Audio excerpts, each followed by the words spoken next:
तेर गजे है किया ग्राह जल में धरा, जाके ग्राह से गज को उबारे प्रभु, खटरस भोजन छोड़े कुरुपत के घरे, बेदुर घर में है सगवा मुख डारे प्रभु, अरे मुट्ठी तो चावल सुदामा कर खाए रे, भगती से उनको संवारे प्रभु।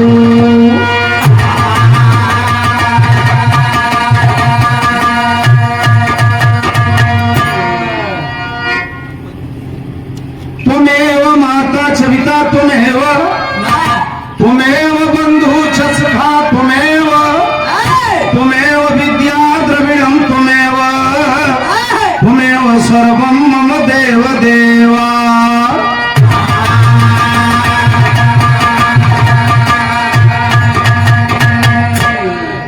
उपस्थित श्रोतागण, गोपीगंज से आवे में तो घाम बहुत लगिन के भाई आई जे करे दादा के हम आज जीवन हमारे वो अपने के का समझी। आज एक रत्न के उपलक्ष्य में हम आप जुटे हैं। ये भागीरथी दादा न हारमोनियम वादक न लेखक बल्कि संगीत के एक रत्न माने जाते हैं। जरा ताली बजा के आप लोग सम्मान करेंगे।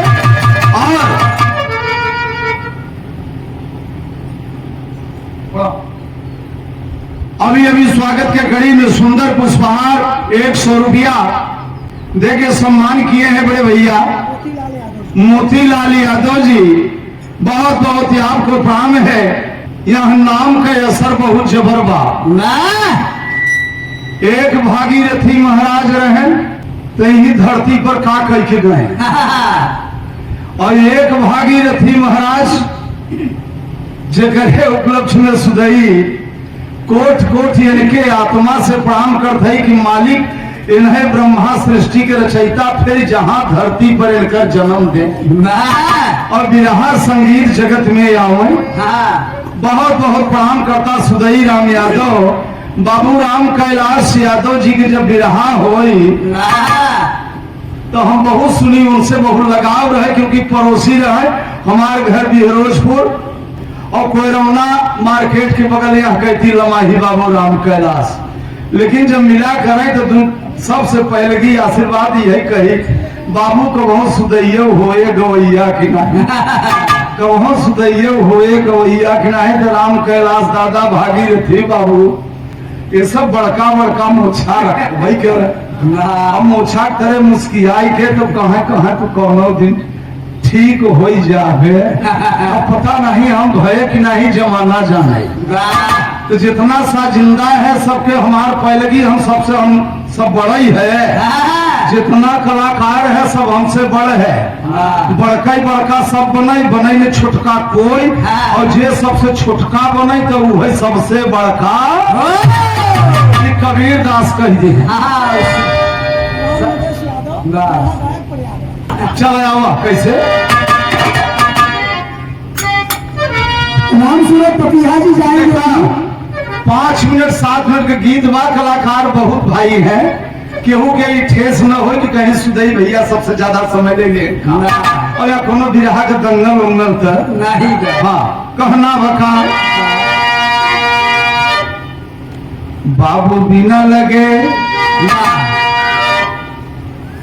हम लिखे उखे नहीं वो। अब हम पूरा इतिहास नाम ही भर सुने हैं। झूठ मंच से कहो झूठ नहीं बोले, जो ना तुम गाय किया एक जमुना जहाँ बजाओ था मुझसे घसक गया कहे पिया परदेश गई जमुना नहीं रहता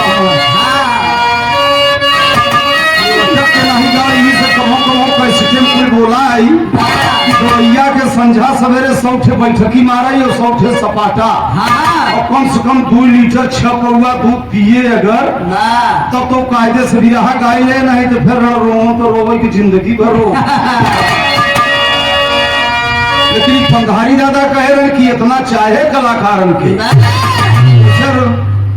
कंचन बहुत चलाक है। स से सपना पार और स से सुधई राम दोनों जने के बड़ा बढ़िया दुआर वही पर हमारे लंबा देते हैं कि प्रेम का भाषा है तनी सब लोगों के मौज मिल जाए।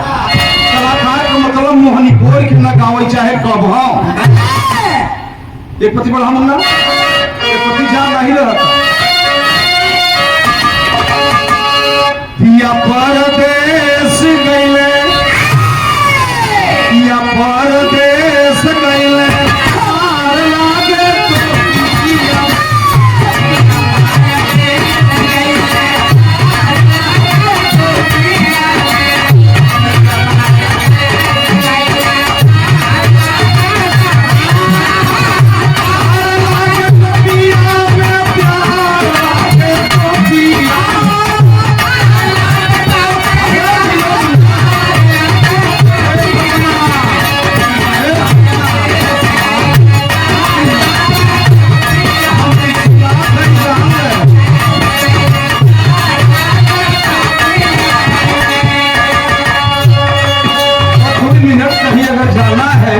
तो बोल बोल के वो सुधई के खातिर हम लेट भय सुधई भी रहिया आए लेकिन हर मिनट के जाने जिए जिंदगी है के तार लागे टोपिया में प्यार लागे टोपिया में राजा परदेश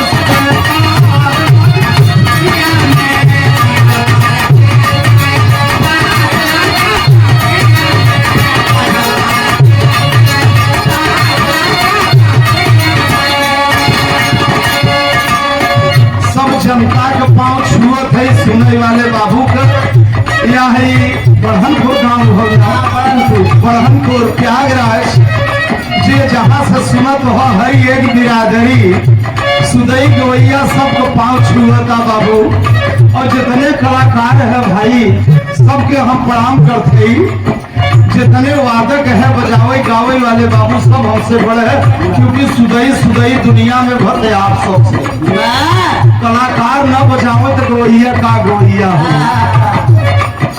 100 रुपया दादा पूज्य परम पूज्य स्वर्गीय बाबू और एक चित्त स्वर्गीय कही लेकिन एक चित्त गीता में तभी हो लिखा हुआ कृष्ण भगवान के हैं कि अर्जुन आत्मा तो कभी मरता नहीं तो स्वर्गीय का ही सब कहते ना देखो बात यहाँ बहुत गझिन बात कृष्ण भगवान गीता में कहते हैं अर्जुन आत्मा कभी नहीं मरता है और न मरेगा ये अगम है ये अखंड है अगोचर है जब ये आत्मा कभी मरा नहीं तो स्वर्गीय लगा कैसे खाली है काया बदले से बस ही काया बदल के दूसरा काया ही कपड़ा पुरान हो के दूसरा वस्त्र ले लिया कबीरदास का नहीं है दाग लगल मोरी जैसे ही शरीर का वस्त्र है कि चुनरी कपड़ा है वैसे जीव का चुनरी काया बस 100 रुपया सबके प्रणाम बा यही प्रति लाइन कहना बा कैसे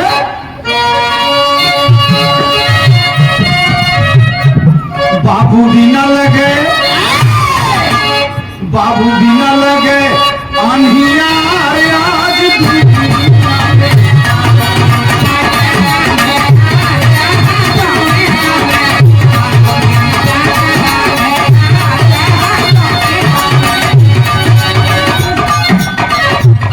कहना है क्या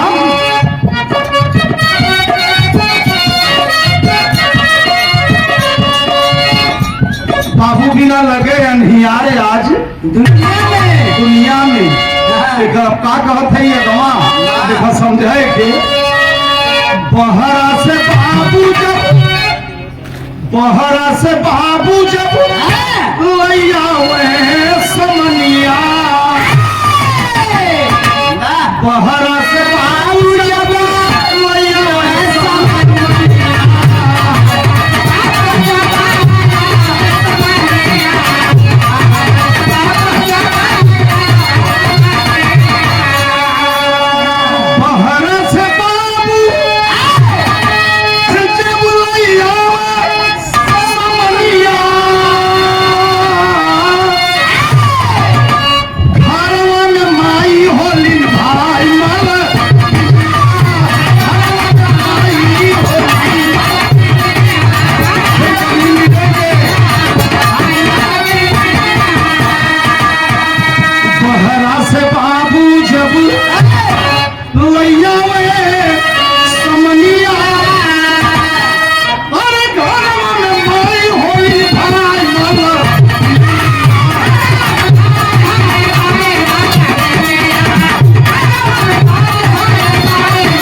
ज्यादा पर ज्यादा अब के दे ममता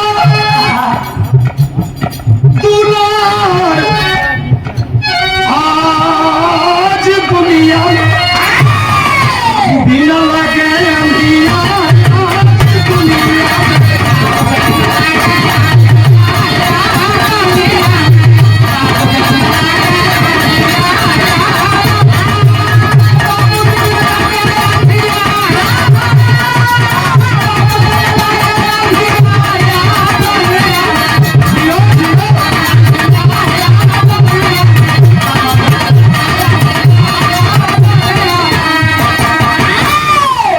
दोनों जने भी कहते बाबू बिना लगे अंधियार आज दुनिया बहरा से बाबू जब लई आवे समनिया तो घरवा में माई होलिन भाई मल अब के दे ममता दुलार आज दुनिया में बाबू बिना लगे अंधियार आज दुनिया में सर्किल लाइन बड़ी कठोर जाता कैसे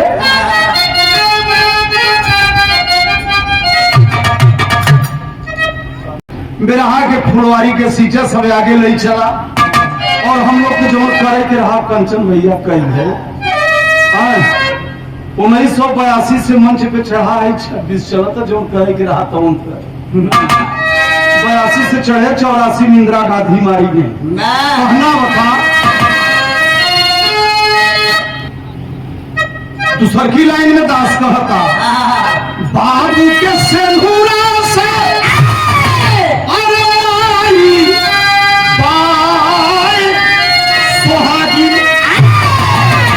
माई सुहागिन कैसे बा बाबू के सिंदूरा से माई बा सुहागिन बाबू नहीं दुनिया में माई बाया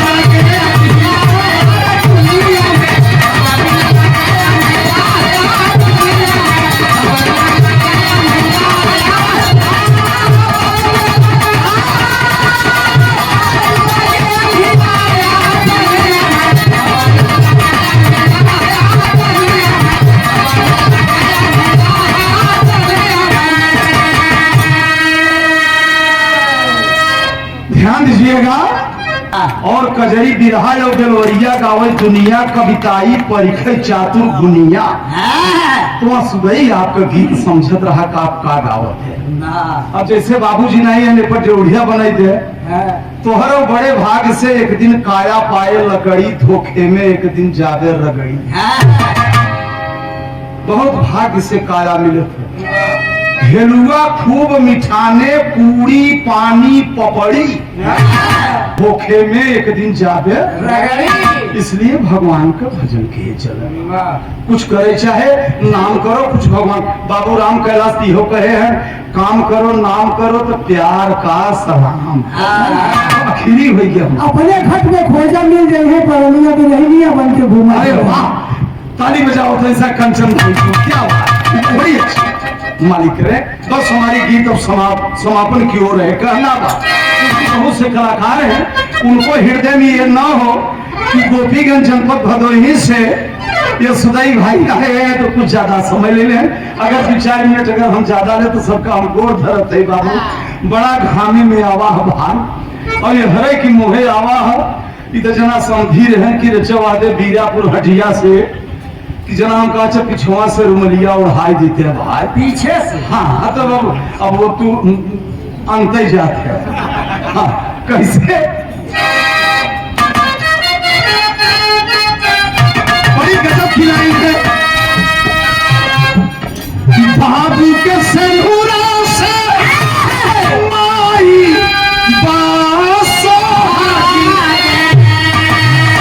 बाबू के सिंदूरा से माई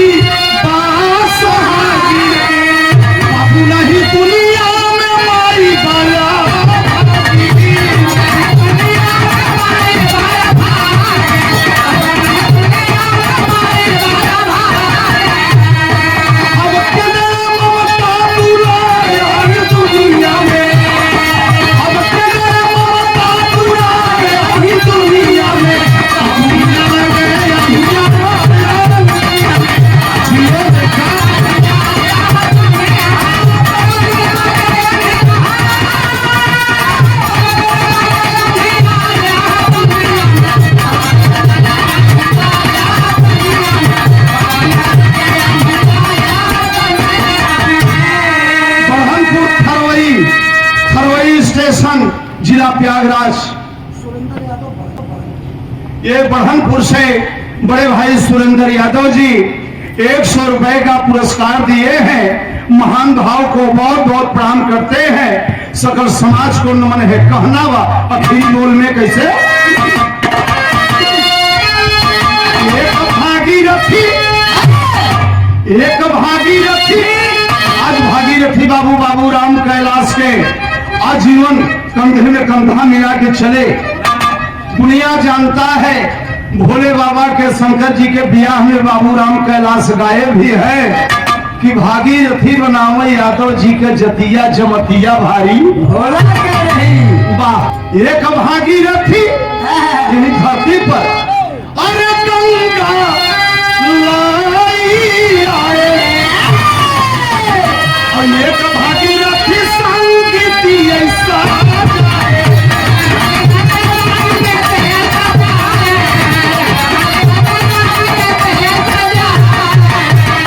जाने लगे सारी जहान आज दुनिया में, जाने लगे। यही से कलाकार के विशेष तौर से बोलकर खानगी में बच्चों कमजोरी यहाँ के खास कलाकारों के लिए पूर्वांचल बनारस में गाजीपुर, बक्सर, बिहार, चंदौली, नवाडेरा, अगर वो हर जब निकल जावे बाबू तो कितना बढ़िया रामायण महाभारत गावा, लेकिन अगर ये वीर लोरी के अभाव उदल का उतनी पसीना माथे पर न काछे तो वो बेल्ट कहे कि तू भी रहिया ये रिया होता जगह जगह का। तब आधा हरव आधा वो हरव। अब हम तो चल बगला गाँव में चलत है, इसलिए कहना बा भागीरथी एक बाबू गंगा ले आए और एक भागीरथी संगीत को सजा दिए। जाने लगा सारा जहान आज दुनिया में, बिना लगे अंधिया आज दुनिया।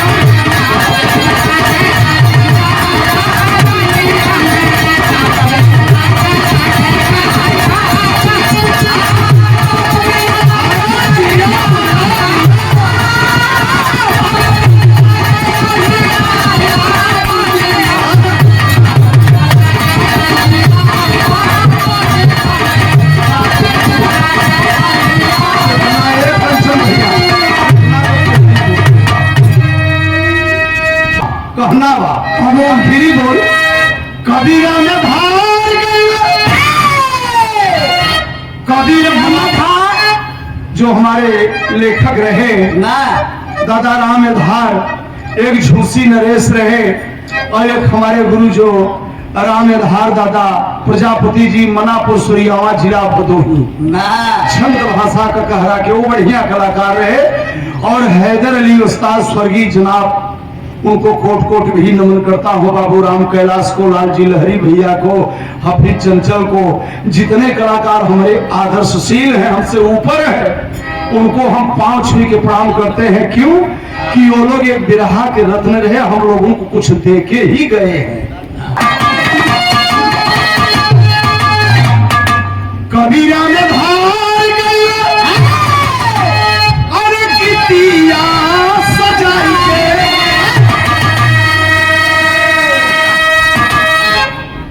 सुदई के अपने गए सहुरवा बताई के। कंचन यादव या सिकंदरा से याद रहे भाई, छोट भाई हो। कंचन यादव सुदई का प्यार आज दुनिया में, अब बिना लगे अंधिया आज दुनिया।